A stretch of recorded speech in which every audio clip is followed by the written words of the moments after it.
இந்த மலையை பார்த்து பெயர்ந்து கடலில் தள்ளுண்டு போய் என்று சொன்னால் அது போகும். மலை என்று சொல்லப்படுவது நமக்கு முன்னால் இருக்கிற பெரிய பிரச்சனைகள், வாழ்க்கையில் இருக்கிற பெரிய பெரிய பிரச்சனைகள். நம்முடைய வாழ்க்கையில் இருக்கிற பெரிய பிரச்சனை என்ன?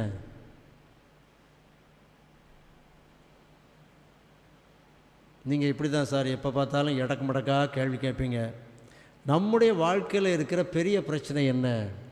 நம்மெல்லாம் எங்கே போகிறோம்? அதை முதல்ல சொல்லுங்கள். நம்மெல்லாம் எங்கே போகிறோம்? பரலோகத்துக்கு போகிறோம், சரிதானே? பரலோகத்துக்கு போகிறதுக்கு தடையாக இருக்கிறது என்ன? நம்முடைய நோயா? நம்முடைய வறுமையா?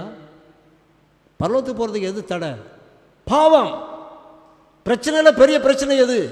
பாவம் தான் பெரிய பிரச்சனை. ஆகவே அந்த பெரிய பிரச்சனையை பார்த்து இயேசுவின் நாமத்தில் போனா என்ன செய்யும்? போகும். அயலாரை நேசிக்க முடியவில்லை ஆண்டவரே, நான் நேசிக்கலைன்னா எனக்கு பரலோகத்துக்கு போக முடியாது ஆண்டவரே, இந்த நேசத்தை எனக்கு